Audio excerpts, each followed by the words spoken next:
Welcome to all, excuse me, and investors from across the country. Today is Thursday, April 27th, 2023, and this is All the Leads Mastermind podcast number 426. I don't have any interviews scheduled for today, although some of our best success stories are spontaneous. So anybody that does have a win they'd like to share, please raise their hand. I would like to start off with a brief story win that I want to share. And it comes from these leads that I have been assigning, or that we have been taking in from the loan modification company and assigning to y'all. And my sales team asked me to please mention every time we talk about this. Apparently there's half a dozen people that call in and want to know why they haven't gotten a lead yet, and where can they send their resume, and et cetera, et cetera. So please know, guys, if I could get each and every one of you one of these leads, we certainly will. They come in completely random from our perspective. And there's 3,000 counties in the US. We have subscribers in about 300 of them. Just stay a subscriber in good standing, and hopefully eventually you'll get one. But we have absolutely no control when they come in or where they come from. Having said that, they've been picking up again lately. And I had one, I only really tell the story if I think there's something that we all can learn from it. I had one come in last Friday afternoon in California. It was scheduled for sale on Monday morning. And I just about threw it away because I told the lady, I think it's absolutely too late to do anything about it. But I noticed a subscriber we had in that county is somebody who has been with us 6 years, getting 4 counties. I knew he was a seasoned pro. I actually knew him back from my days of coaching. So anyway, I reached out to Michael, and just like our friend Roger Lacey said, "Oh, no problem. I've got an attorney that can get that done." And then he called me back and said, "Oh, my attorney's on vacation." And he said, "That's all right. I know what to do from the last time we were in this situation." And anyway, he got a hold of the property was worth close to $800,000. The seller owed $250 on it and was about to lose it to foreclosure. And she waited till the very business day before the sale date to do anything about it. Anyway, he got a hold of her and explained, "I'm not an attorney, but here is what I've seen my attorney do before." And he told her where to go and to tell them that she had employed an attorney to stop, to file bankruptcy, but he didn't have the paperwork done yet, and to petition for an emergency stay, which I didn't know was possible. So anyway, she went down Friday afternoon, did that, got a 2-week extension on the foreclosure date. Michael went over Monday morning, listed the property for $750, went back to the office, met with the attorney, got the foreclosure filed, and he sold it himself the next day. So basically, about a $50,000 commission in his pocket for 2 reasons. Not only he knew an attorney that would do it and wait till the end, but he knew in the attorney's absence what to do. So we always talk about the importance of making those connections with attorneys, but when you can learn from them, he was in a position to jump in, and a lead I was going to throw away, he basically turned into a $50,000 commission. So congrats to Michael, and remember, all of you, you don't need to call in and apply. Soon as just stay an active subscriber, and hopefully sooner or later we'll send you one of these leads. Anyway, take it away, Bruce. So for those of you that have no idea what Jim was talking about, and maybe you're new, we for active subscribers, we do have another source of business that comes in to us, and essentially it's saving folks that are going into foreclosure normally. And when those come in, we make sure that we're taking them to our active subscribers. And so be a subscriber, build your connections, do what we're teaching you guys to do for the probates and building your team out. And they do come in waves sometimes. So some weeks are really slow and some weeks are really busy. But we'll make sure that we're bringing you guys some extra deals, kind of as a bonus. So there's no way to subscribe for these particular deals because they're just slightly inconsistent, and they come over to us, and we take them to our subscribers. So Be prepared for that phone call one day. And if you see Yeah, ATL pop up on your caller ID, go ahead and answer it. I've got in the habit of texting the agent and saying, I have a red hot listing for you. And when they realize that it's not a scam, they call right back, usually within seconds. Yeah. But just to clarify, it isn't us. It's a major loan modification company that prospects everybody in the country who's in foreclosure. And I just asked them a simple question one day, what are you doing with the ones you can't help? And they were doing nothing with them. So they're giving them to us and we're passing them on to you guys. Yep. So, yep. Perfect. All right. Well, good. Thanks, Jim. Sure. And I want to thank everyone for being here. Those of you that are new, this is the All the Leads Mastermind. We hold it every Thursday at 1 o'clock Eastern time, 10 Pacific. Man, I'm losing my time zones here. 10 Pacific. We're here to answer your probate prospecting, marketing, deal closing, relationships, any question that you have kind of around your probate prospecting. We're here to answer those. I'm going to tell you guys, if you have questions around regular deals, bring those up as well. We're coaches. I've personally coached for 7 or 8 years now. I've sold for 20 years. Jim was a coach for a long time, probably longer than I've been alive. I'm just kidding, Jim. But no, Jim was a coach for a long time. Chuck's a coach. Tim, one of the owners of the company, has vast marketing knowledge. So we can help you guys if there are additional questions that you have that might be outside of probate. However, this call is heavily probate. If you are here live on Zoom and you have a question or a win, we want to hear from you guys. Raise your hand. To do that, just go down to the reactions button on your Zoom window and click the raise your hand button. We'll call on you for your question. We're here for you guys. If you're watching us on live stream, YouTube or Facebook, you can chat your question in under the stream. That'll come to us coaches, and we'll be able to answer your questions on that you chat in under the stream. We go for about an hour every Thursday. Today, I'm going to have to jump off right at 2 o'clock. I'm teaching Prospecting Mastery to an amazing group of our new subscribers that are learning how to go through a very powerful and impactful prospecting class if they're prospecting for probate. So that's a 2-day class that we teach once a month. It's coming up next month on the 3rd Wednesday of the month, and then the very next day. So it's a Wednesday-Thursday combination. Go check that out.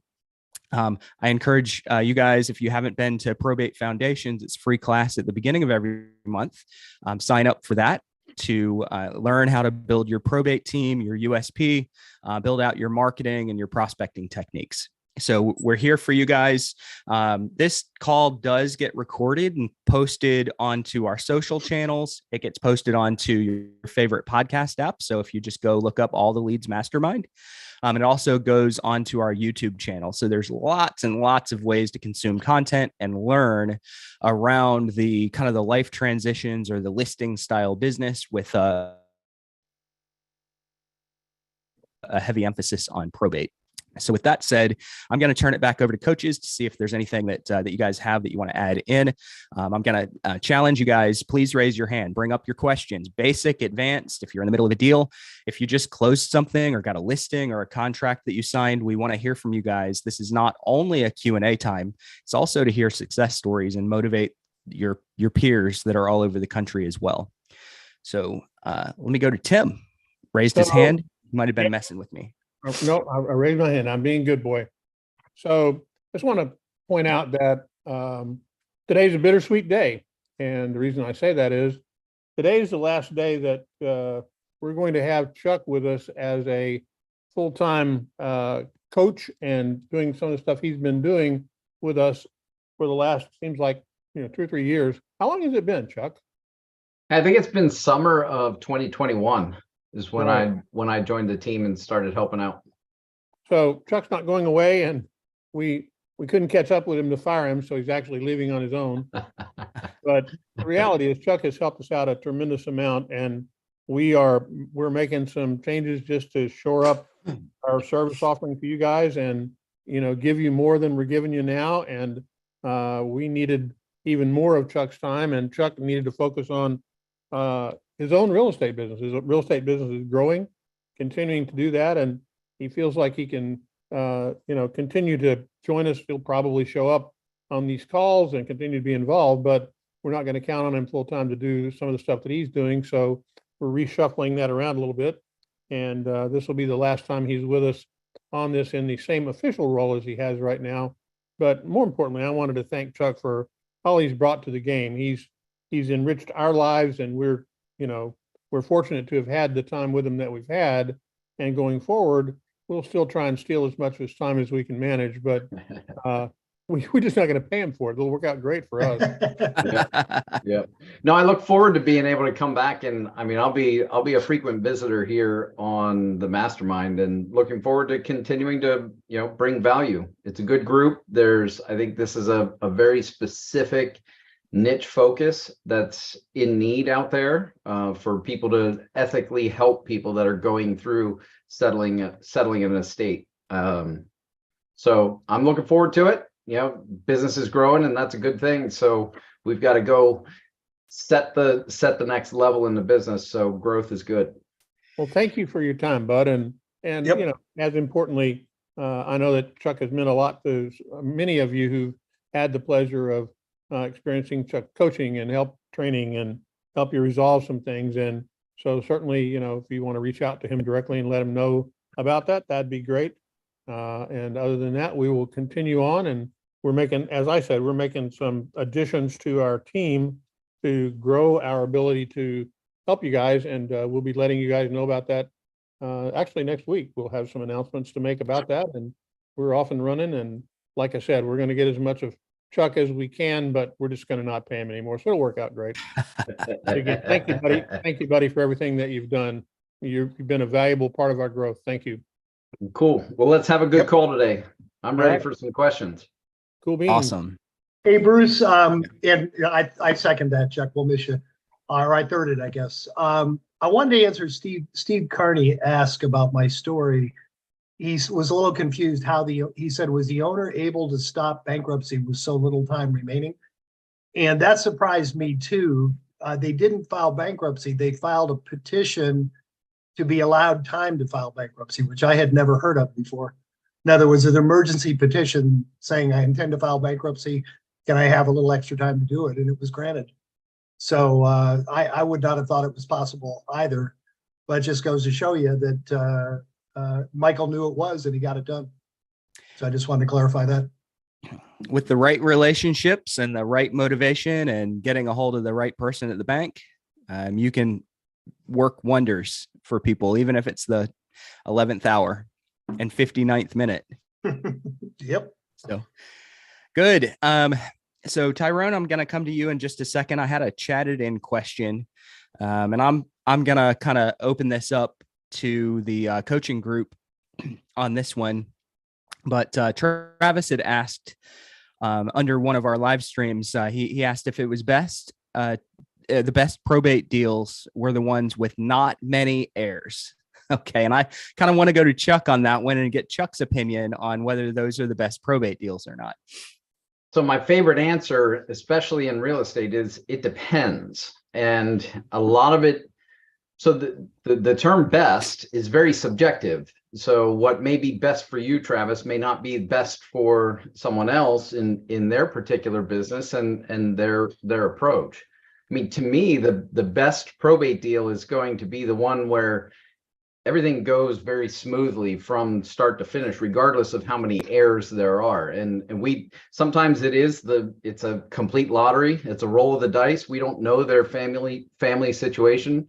And I kind of use the analogy in many cases. The decedent can, in many times, be the lid on the boiling pot. So once they pass away, there's a boiling pot there with nothing to contain it, and then you have those family issues. So definitely, the less people is if it's a single person or it's a somebody that's an executor that doesn't have emotional ties to the property. I mean, that's going to be probably the smoothest, where you eliminate a lot of that family contention.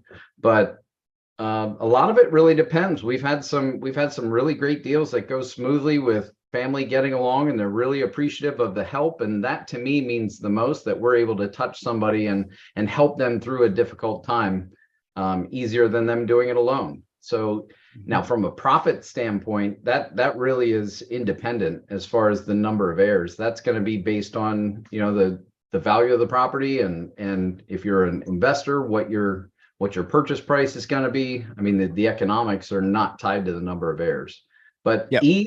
ease, you know, as far as a deal and how easy it can be. Yeah, it comes down to somebody that doesn't have emotional attachments to the property and needs your help. I'm going to say my answer is going to be what's best.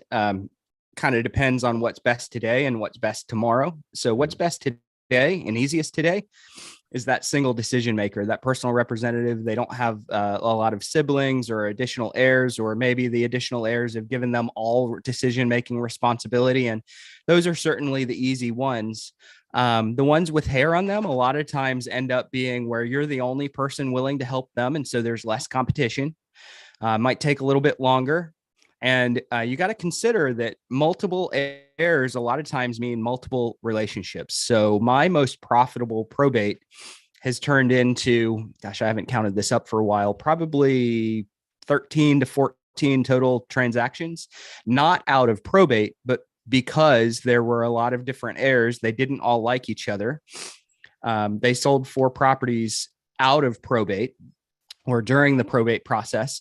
And then I've picked up several additional deals and referrals from that family.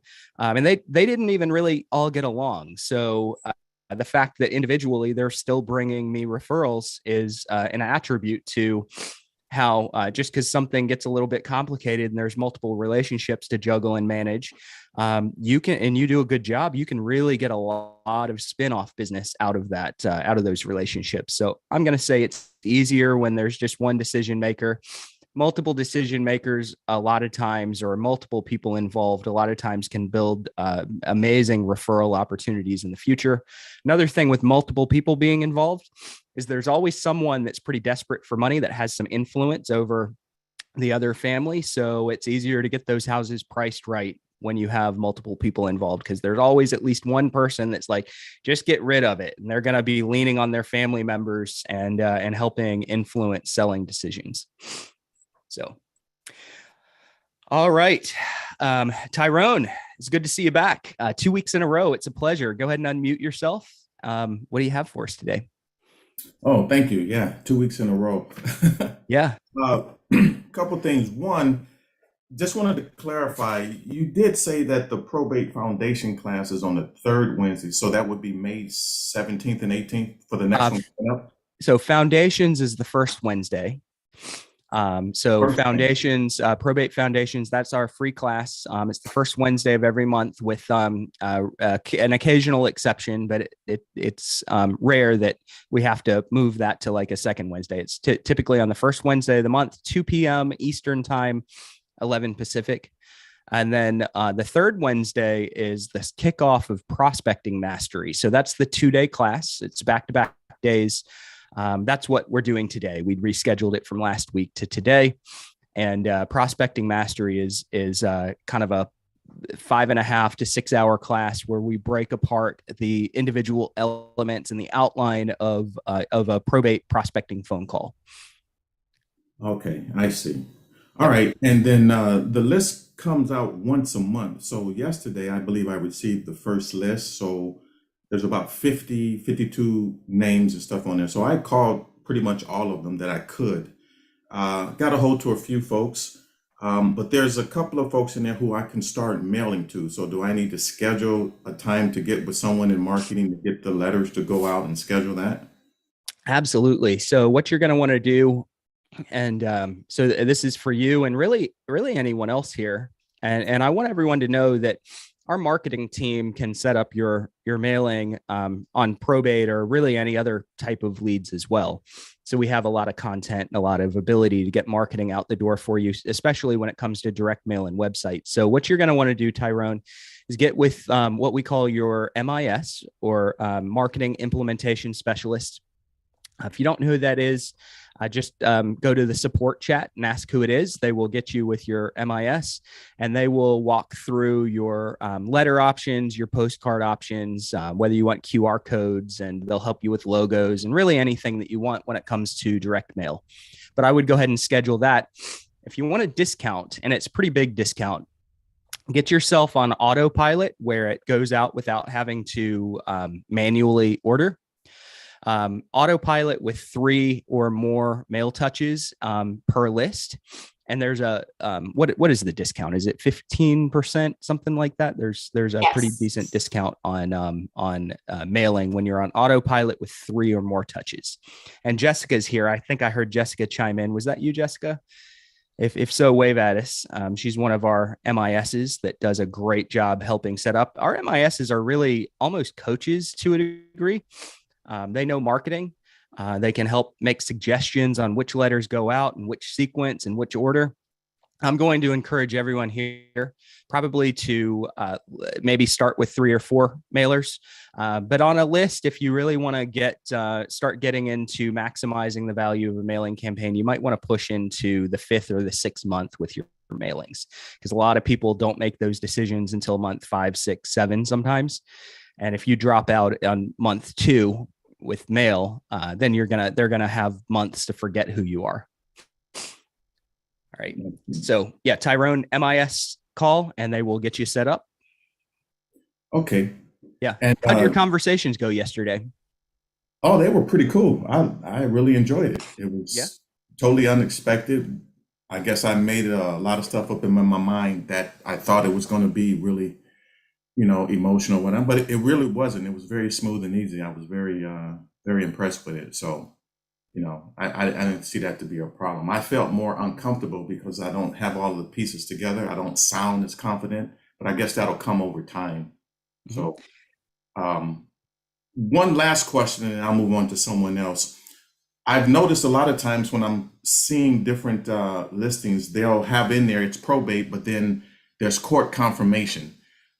What exactly is court confirmation? Do you need a judge to approve the sale, or do you need a judge to approve the terms of the deal, or both? It depends. What state are you in? California. California. Yeah. A lot of it depends on how the probate was set up. If in California, and this is a California thing, it doesn't apply to most other states. But when probate's set up, it's either set up with full authority, which Right. essentially gives that family the right to make whatever decisions they want to make. It's our opinion that that's the best way to set it up. A lot of attorneys will set it up with limited authority, which has to go to the court. There could potentially be an overbid process on that. We've got California agents and investors here that can chime in. If anyone really has that California process locked down, I'm on the other side of the country. If anyone here has that California process locked down, wants to share a little bit, raise your hand. But full authority is going to give the family a chance to make their own decisions. They can sell low, they can sell high, they can sell fast, they can pick their own prices. Limited authority is going to rely heavily on court approval for final selling decisions. Okay. All right. Okay. Great. Thank you. Absolutely. And, I'm going to say to Tyrone and really everyone else, these prospecting calls are not difficult. You're obviously going to have the occasional person that's pretty skeptical when they pick up, but I hear it every day from someone that starts making calls and they go, wow, these calls are a lot easier than I thought they were. I'm dealing with people that need help. They don't really know where they are. It doesn't mean that they're going to say, thanks, Tyrone, for calling. Come list the house tomorrow. But they're generally pretty friendly. They'll tell you what's going on. You'll at least get off the phone with a kind of a time frame and a follow-up plan if you don't get the appointment. Now, I'm going to challenge a lot of you guys to get the appointment as quickly as possible and use some of the techniques from the prospecting mastery class to get those appointments, because there will be some other folks that mail and call. It may not be a ton of people depending on your market, but someone's going to be pushing for that appointment. If you're the best person to ethically influence them into meeting with you soon, you're going to get practically all that business, because most people do not know how to convert a conversation into a meeting. Cool. All right. Coaches, anything that you guys would like to add? Nope. Nope. All I right. think the important thing, like you said, I mean, when you're talking about a number of folks that really don't know what the next steps are, they're surprised by being in this position at the time that they're in this position. I mean, so I actually work in the market that I grew up in, and now I'm starting to see some of the people that I went to high school with as executors for the passing of their parents, and reaching out to them and having that conversation. Really, they're like, Chuck, what do I do? I didn't have an idea of what the next steps were. It's not like mom was sick for some time. This was unexpected. So there are going to be a number of people that are looking for that checklist, and as part of your funnel, and in those initial conversations, having that probate checklist that you can hand over, say, here, this can give you a guide of what your steps might be. We've got that as a marketing piece. I think it's a fantastic value proposition to give them as a free gift. Say, hey, here, make sure that you cover these steps of the checklist. You can modify it to specifically in your area, but that's a great way to help, and can be an easier part of the conversation to continue, add value in advance. Yep. Good stuff. All right. If I go on mute multiple times today and forget to turn myself off, I've got another head cold. Seems like the 42nd time this year. So I don't want to cough on everyone. Now, before I go to Ken real quick, I have a couple of questions. One from Grover. You mentioned that the probate courts in your state are requiring that the property be sold for at least 90% of its appraised value. And does that mean that the court won't let you buy at a great price? And I find that a lot of it really depends on how the probate was set up to begin with. So one of the things that you want is to recognize when you're prospecting leads that, depending on location, the county, different things like that, it's generally speaking, I find that somewhere in the 60 to 70% range of your lead list will not have an attorney. Now, there's some of you that go, I wish it was that high, that don't have an attorney, but this is kind of a national average, in my opinion, subjective opinion. And it's going to be important for you to get attorneys, get with multiple attorneys, interview them, talk to them about the probate process, ask them if you can bring them business, and really get to know the probate process for the attorneys that you're working with. And in most states, if there is a minimum sale value percentage, you can kind of set it up where the family has more decision making capabilities than the court. What you want is to get the court out of it. They don't know how to value a property. They're kind of paper pushers. In a lot of cases, you're dealing with a magistrate, and they may be smart and really experienced, but they're not in real estate. So you can normally avoid that 90% rule in your state if it's set up properly. And there's always going to be some instances where there's a percentage like that. So I'll give you guys an example. I sold a house for full value. I'd listed the property, sold it for full value, and we got to the court. And this is very unusual, but it happened to have been set up in a way that the court had to leave a 10-day overbid period on the property. So buyer comes along. It was a double-ended deal for me. Buyer comes along, offered full price. We had to go into an overbid period, and my buyer got overbid. Now, it was my listing, so I was helping the seller, and I certainly wanted to make sure that the seller was taken care of first. But just because your state kind of has a particular way of doing things doesn't mean that there's not the occasional weird scenario based on how it's set up. In your state, Grover, you should absolutely be able to buy properties for less than 90% if you're an investor. Absolutely. You just need to get with the right attorneys, build those relationships. Definitely offer to bring them referrals for folks that don't have an attorney. Always be looking for the opportunity to introduce an unrepresented seller to an attorney. Always be looking for that opportunity. And the attorneys will really tell you how you need to set your business up, and how they need to set probate up if they're going to kind of not cut the court out, but take the power out of the court's hands. Somebody chime in. Bruce, one thing that I noticed, and in response to that, according to, I think, what is the law says that typically, or not, doesn't say, it says that it has to be sold for 75%. This is in Kansas, has to be sold for 75% of the value, unless that's been modified. That was what was enacted in 2019, that it had to be for at least 75%. Oftentimes, a local court will look for 90%, but in all cases, it is defined as that if there is no, in other words, if that's a court-appointed sale, that kind of stuff, it gives them some guidelines. But Bruce's point is that if the family chooses to sell the property for, $12 and they all agree to it, the court's not there to specify that. So they're giving guidelines, and the law is what the law is, but there are ways to work around that. And that is where you need to develop that relationship. But according to what I've read, and we've had it come up before, the law says 75%, 3/4 of the value. That's what I saw. Yep. Okay. Perfect.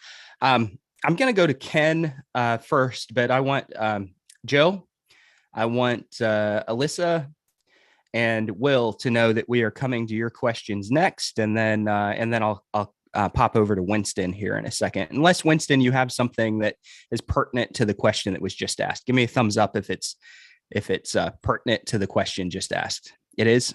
Okay, let's go to Winston first and then Ken. All right, go ahead. The question that just popped up about the overbid process in California on a limited authority, and usually what the judge will do is that he'll take where it's at. He'll go with the formula of 10% of the first 10,000, 5% of where he wants to go above that, and that's where he'll start from there. Okay, awesome. So let's just say it's at 500,000, and he'll take 10% of the first 10,000, 5% of the balance of that purchase price, and that's where the next level starts. I think I got it. Everybody got that? Okay. Winston, hang on just in case there's any clarifying questions that some folks have. When you're dealing with courts and judges or magistrates, there's always the possibility for weird, wonky rules. So you want to try to get those decisions out of the court's hands if you can. So work with an attorney that can help with that. One of the weirdest scenarios I ever saw was a short sale. And it was a husband and wife that unfortunately they'd split up, and the court decree said that they had to sell the house. It told the husband that he had to sell the house. So he comes to us. This is during the last crash, and they were upside down. So we set it up in a short sale. And you guys, those of you that have been in the business and done short sales, you know that those aren't overnight deals. So we set it up with a short sale. We got a buyer for the property, and we were going through the bank approval process to sell the property. During that time, his deadline to sell came up. He goes to court. The court said, how come the property isn't sold? He said, well, I have a buyer and I've had them, but we're having to short sale where the property's upside down. And the judge held him in contempt of court, threw him in jail for 30 days for not following the court order of selling and closing on the property inside of the time frame, even though he was under contract and we were waiting on bank approval. So threw him in jail for 30 days. During that 30 days, he lost his job. He got out, and the judge asked him why he hadn't paid child support. He said, because I lost my job, I've been in jail. Held in contempt of court again, put back in jail for another 30 days. So you guys shouldn't be scared of weird situations like that. But anytime you can help someone get full authority where they don't have to rely on a judge or a magistrate or a court process that doesn't understand real estate, it's going to be better. So get those attorney relationships so that you can help your clients. All right, let's go to Ken. Go ahead and unmute yourself. Yeah. Hi, guys. Yeah, in Nevada, on that note, in Nevada, I think it's called letters of administration. Normally all these people that I'm meeting are either have the letters of administration or they don't already. Because everybody I'm talking to already has an attorney before I speak to them. But I will say that it's really, really important to reach out to the attorney and actually find out if you have to go back to court or not. So you know how to update the MLS appropriately. Because in my experience, if you don't have to go back to court, you'll typically get a better price for the property. Just because we're in the now economy. So most buyers don't want to wait to go back to court another 2 or 3 months and then still feel like they might be outbid. So, and most of these clients, they have no idea if they have letters of administration or not. They're overwhelmed and they're just getting paperwork and signing it. So that's one way you can make the connection with the client and ask, do you have the letters of administration? Do you have authority to sell without going back to the court for a second approval? And they're like, I don't know. Well, listen, it's very important to the price of your sale. So would you be okay if I reach out to the attorney and find out for you? Because that could make you can earn another $15,000 or $20,000 if you have the answer to that. So extremely important. So nice way to get your foot in the door or ask for the appointments. But anyway, just wanted to say, hey, I just signed up for the letters. Jessica was really, really helpful. I watched Kelly last week, as I'm sure a lot of you guys did, and I was just like, okay, I'm already winning as it is. But she just showed me there was another level to winning on a much higher scale. So I was like, okay, take the profits, invest it back into myself. And I just signed up for the letter. So I'm excited to see how that's gonna turn out. We got 2 probate properties on the market right now. One of them, we're probably about 15% under market. The guy just inherited a whole mess of properties from his father and businesses and all kinds of stuff that he didn't really fully understand. So he was just trying to liquidate this condo. Especially the HOA was $800 a month. So he was just like, let's get rid of it. So I don't think if you have the letters of administration, I don't think there's any value that you need to sell the property for. But finally, actually, though, I do have a question. I've got a couple people that they feel like they have the proper right to the property, but I guess the courts are telling them, like, you got to prove that the heirs are dead or, that there's nobody else that actually is in succession to inherit that property. And I'm kind of like, I talked to a lady today and I said, maybe you should get a private detective to track down if the heirs are living or dead, but I didn't really know what to tell her. You guys have any advice on that? So she has no idea if her relatives are still alive. Well, I believe, and I don't want to say this for sure, but I think she's like a friend of the family or maybe a cousin, but the court's like, well, where are the daughters or where's the sons and daughters? Mm-hmm. I mean, I just kind of was like, well, let me know, she keeps following up with me. I know there's a property that's related to her name, but again, she's trying to prove to the court that she's the rightful person to inherit the home. Tim, have you ever dealt with anything like that? Has anyone on the call ever dealt with anything like that? I have, but it wasn't really, really difficult to chase down people. I think that ultimately you're going to need to find those death certificates if they're passed away, and show that you've done everything in your power over a certain amount of time to find them.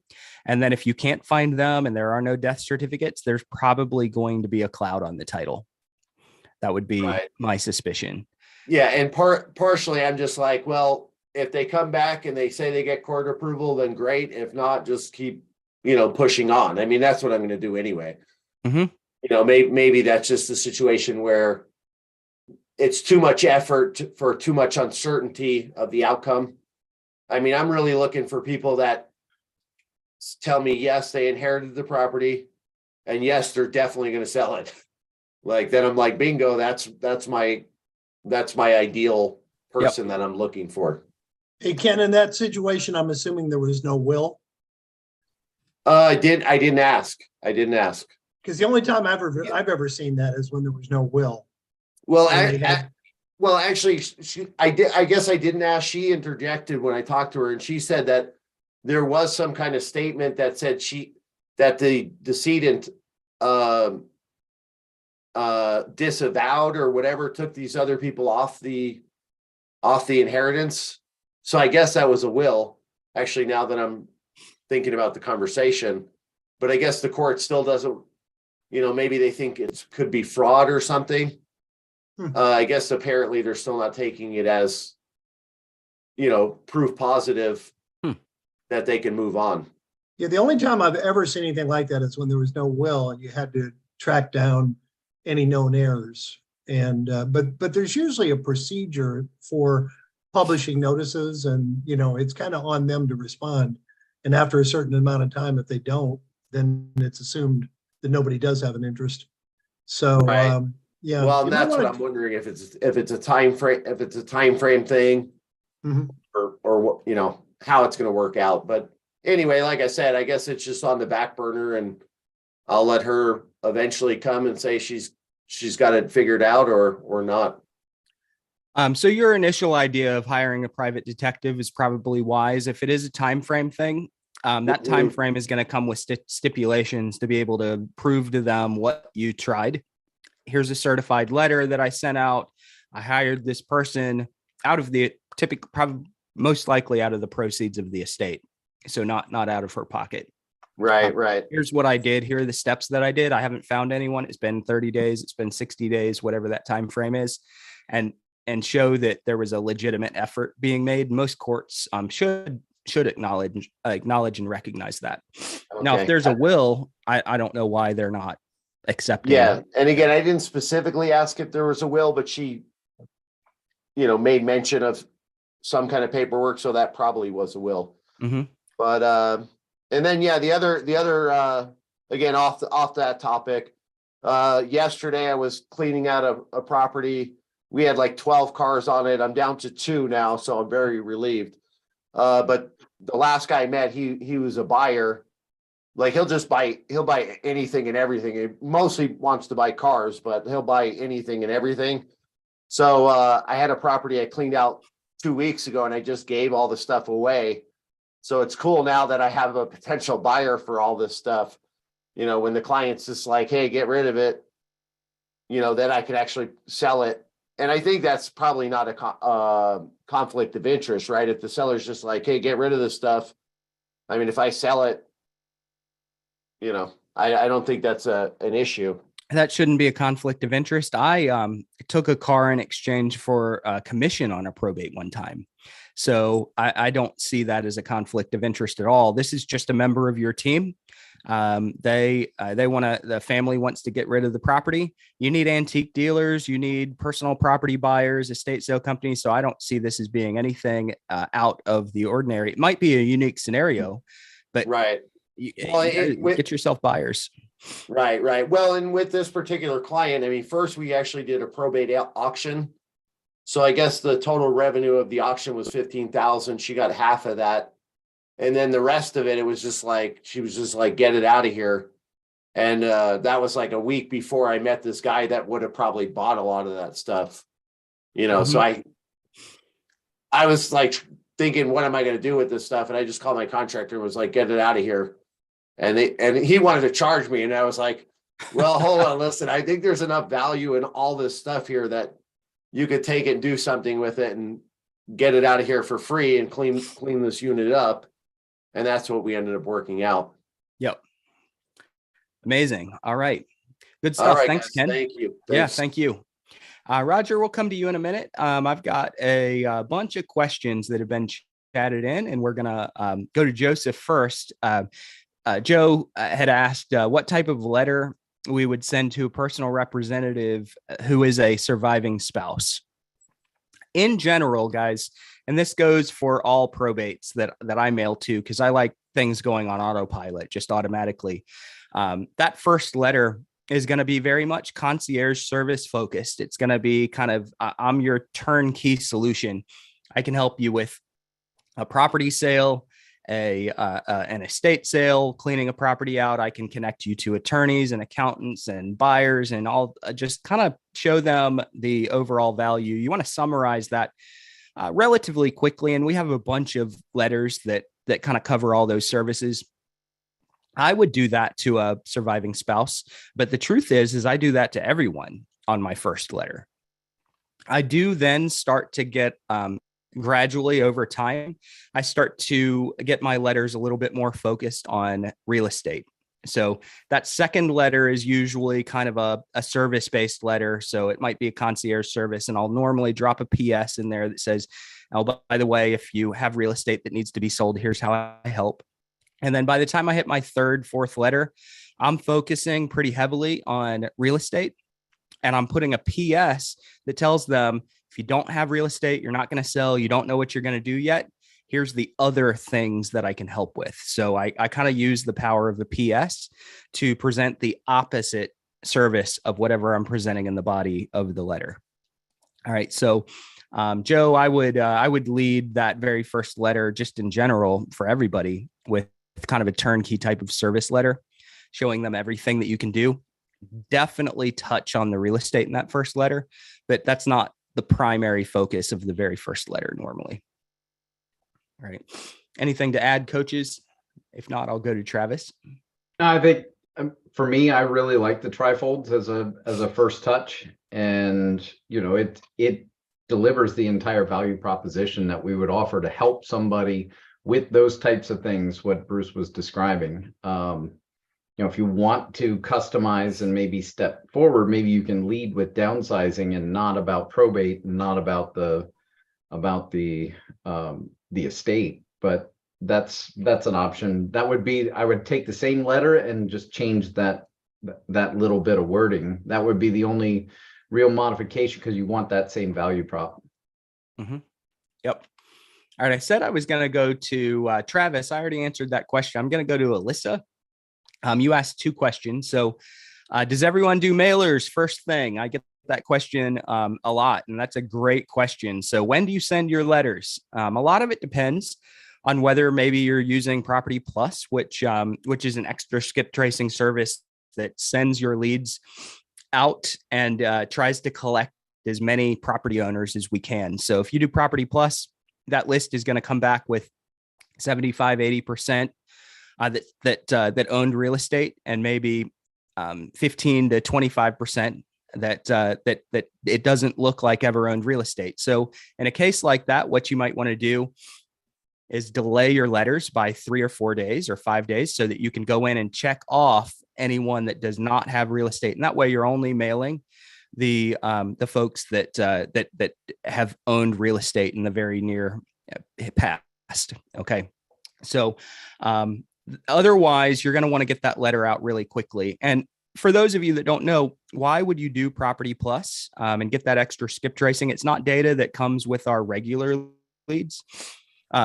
Why you would do that is if you're doing 4, 5, 6 letters or mailers, it can be a cost savings to cut out 20, 25% of your leads out of your mailing campaign. If you're doing just a letter, which we don't necessarily recommend just doing 1 or 2 mailers, but if you are, it's not a cost savings. It's just to satisfy your curiosity. But if you are doing a 6-month campaign, you should definitely look into Property Plus, because by the time you've cut out 25% of your leads, or 30 or 15, whatever it is, and you hit that 4th mailing, now you're saving money. So you might want to check that out and consider putting a few day delay on there to give you a chance to go in and take those people out of your campaign. Hey, Bruce, one of the things that people often ask when we bring that up is, well, why don't you just give them to me up front and then I don't have to do that? So the reality is that there's a significant expense, additional expense in getting that data, because what it means is that we'll be doing is not only looking in the local marketplace, but we look into every resource in the country to find out if the person owns real estate, or the person who passed away owns real estate locally or anywhere else in the United States that we can assume there's real estate. And it's not the most accurate data in the world, but it helps you in two respects. One is what Bruce said about scrubbing, but the other side of it is that it also can help you find property that you don't even know is there. Maybe in some cases, the estate doesn't even know is there. And we've had that happen several times where somebody's come up and said, well, you know, your Property Plus showed that there were 4 pieces of property. One of them was on the West Coast, and they weren't even aware of it. Mm-hmm. So you look like a superstar when you're doing that. And, you know, you may find, well, my research says, you know, that so-and-so who passed away may own 4 different pieces of property. Are you aware of that? Well, we're aware of 3 of them. We don't know about the other one. Well, you look like a hero. So it helps you that way. It helps you build your credibility, but it does take time and money. And there's a bunch of manual labor in terms of getting that done. And that's why in a smaller marketplace, our tendency is to say, let the letters do the work for you, call them all and don't worry about it. And it'll, you know, it saves you money either way. Yep. It's a Jim- large portion of your leads that are going to have real estate anyway. So scrubbing those out, your letters and your calls can do a lot of that work for you. But if you're curious and you definitely want to trim your list down before that first letter goes out, think about Property Plus. And Bruce Like and Tim, to add to what both of you said, I feel like it's too often overlooked, the referral opportunity. You know, if there's property owned in several other properties owned in other parts of the country, it's an awesome referral opportunity to cover that, you know, generate an extra commission, cover your costs and turn it into another revenue source. You know, refer them out. You get a call from somebody that says, hey, I just did a probate in, you know, Los Angeles, and I noticed they own 2 properties in St. Louis. Would you be interested in listing them for them? And it comes as a hot referral. Anybody be glad to pay you 25, 30% for that. Yeah. So I think that's too often overlooked. All right. So the next question that I was going to answer was Alyssa's, and she just raised her hand. So I'm going to go to Alyssa next, answer a couple of quick questions, and then just in case I have to jump off, guys, because I've got the class coming up. If I have to jump off, you're going to be in good hands. Alyssa, what was your follow-up? Hi, I am in Texas, and this is my first time working on probate leads. And I guess I don't even know the very basics of how do they get to probate court, because I've actually worked somewhere with other referral sources that have given me, you know, I've worked with families that have lost loved ones that had a home, and I helped them sort of close that loop with their real estate, but it was via a heirship affidavit whenever it was a simple, clean cut property that I could help sell for them, and I can usually be the buyer or bring them a buyer, and it was easy to transfer that property and get it to the heirs, you know, the funds from that. So I'm just I guess I don't know how they get to probate, and like, is everybody that passes away, is it filed with the county court or? So the death certificate is typically filed. Okay. It's not always probate. So, and I want everyone here to know we've taken a lot of very state specific questions.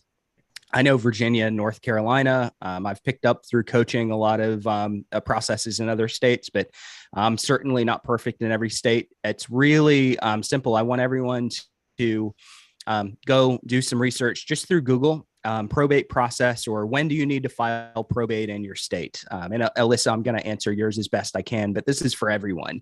When do I need to file probate? What does the court have to approve while in probate? Things like that. Look that up, meet attorneys and ask them specifics. I learned 90% of what I know on Google. And I learn about 10% of the nuance through the attorneys that I'm building relationships. And there's always little nuances that pop up every now and then. So you want to meet those attorneys and talk to them and kind of tell them what you think you know and ask them to correct you.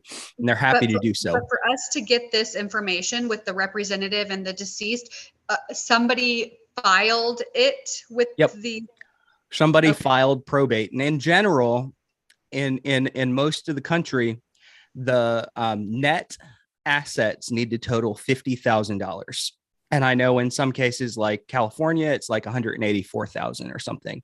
So every state's a little different, but in many, many states, it's $50,000. If there are net assets worth 50,000, they have to file probate unless they have a trust.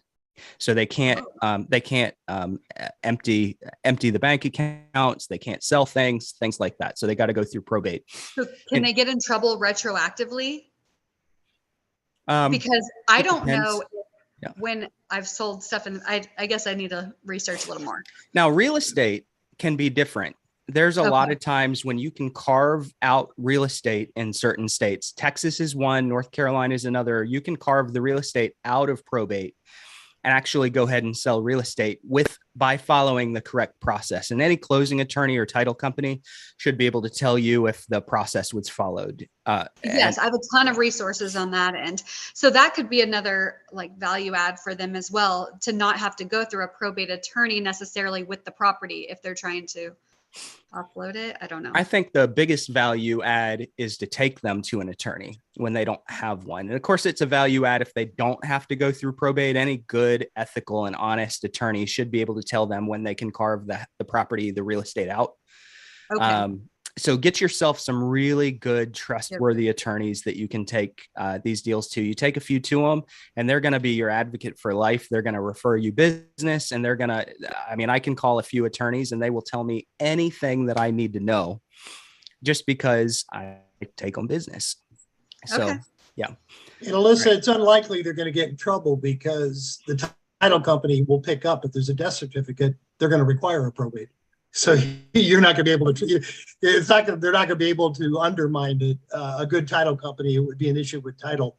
So they would pick it up before they could ever really get in trouble. But some people don't know. I mean, we see cases all the time where probate will be filed where the deceased died 10 years ago, but now they finally want to sell the property and they never knew they were supposed to file it. So that does happen. Yeah. Okay. Happens a lot. Yeah. You'll find people that they've had the property in the family for 20 years after a loss, or 3 or 7. All those are the number of years that I've had. And they go to sell the house and realize that they never filed probate. Sure. Hey, So, Okay. And so then going back to my original question of, do you tell them that you pay for leads, or do you just say that I got your info from, I'm calling because I work closely with the clerk at the courthouse, the probate clerk, and I got your information from them. I wanted to reach out and tell you about a couple of services that I could do to help you through the probate process, but never mention leads, never mention third-party companies. So information came because you recently filed probate at the courthouse. Okay. Okay. That sounds great. Thank you. Absolutely.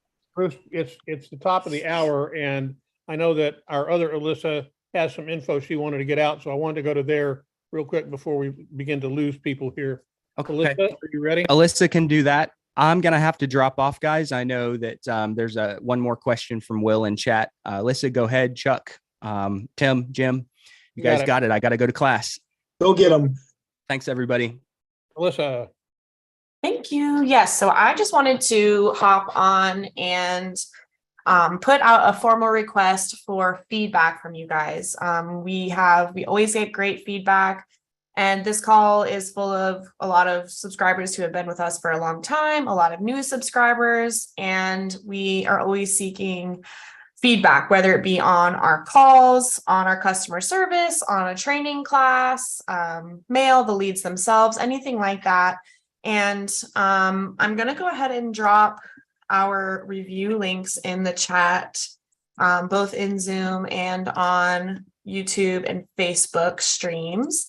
And if you guys are enjoying our content, if you enjoy our service, if you've had, any outstanding interaction with anyone on our staff, it really helps us a lot to know any of that information. Helps us build and change and obviously grow, and we continually pass all of our growth along to our customers as well. So any positive feedback you have, any feedback in general, we encourage you to visit those review links for us if you wouldn't mind. We would greatly appreciate it. feel free to name drop if you've got a specific staff member who went above and beyond for you. We always love to hear that as well. And especially on Facebook, we're in the age of Bitcoin robots who are flooding our reviews with a bunch of crap. And we prefer to hear from you guys, and we want our community's information and feedback to be at the top. And so we definitely appreciate if you guys can take a couple minutes to let us know what you think. And that's all I have. Thank you in advance. Perfect. And I wanted to apologize to Roger Lacey, one of our longtime subscribers. He may have had to run. Roger, if you're still on, I think you had a comment about something we were talking about. I guess maybe he had to run. And then do we have time for David, or do we need to run, Tim? Yeah, go ahead and David, go ahead and unmute yourself and let's hear it, bud. What you got? Hey, good afternoon. I just had a quick question. What was the source that you guys had mentioned earlier to check into to know if there's an actual real estate on the probate? Oh, Property Plus. Okay, that's within your guys' program also? Yes, that's correct. Yes. Property Plus. Okay, thank you so much. No problem. And guys, I know that we have a whole bunch of questions that we didn't get time to get to in chat. And Eric, if you'll grab the content there, we'll be happy to get your responses back and try to respond to them directly. If not, please come back and join us next week for that part of it, because we ran, longer than we thought we were going to run this week. Always seems to work that way. And, we're happy to do it. We could probably be on here for 2 hours and have the same thing. One other person asked, what about the recordings? And, is this available somewhere? The reality is, yeah, it is. We post this when it's done. This podcast gets posted up on our Facebook Mastermind group, and just need to make sure that you join that. And it's easy to do it, and that's why we do it. We put it up there. So we appreciate everything that you guys do and everything that we can do for you. We're going to continue to try to do. Again, Chuck, I'll say a not so fond farewell. We're going to miss you, but we hope we'll continue to see you every week, or whenever you can spare the time. We hope you're here to join us. That you will. I'll be back. Jimmy, send us. Awesome. And all kinds of questions, comments, good comments. Deborah wanted to know, we let you know next time we're going to do this. We do it same time every week. Every Thursday at 1 p.m. Eastern. Get there the same way you got there today. So for the last 427 weeks. So there's a pretty good chance we'll be here next week. I want to thank each and every one of you for being here this week. I want to particularly thank those that actively participated. I want to challenge each of you, take one idea, one thought, one thing that inspired you on this call, go out and put it into practice, and please come back same time next week and share your results with the group. Have a great week, everybody. See you same time next Thursday. Take care.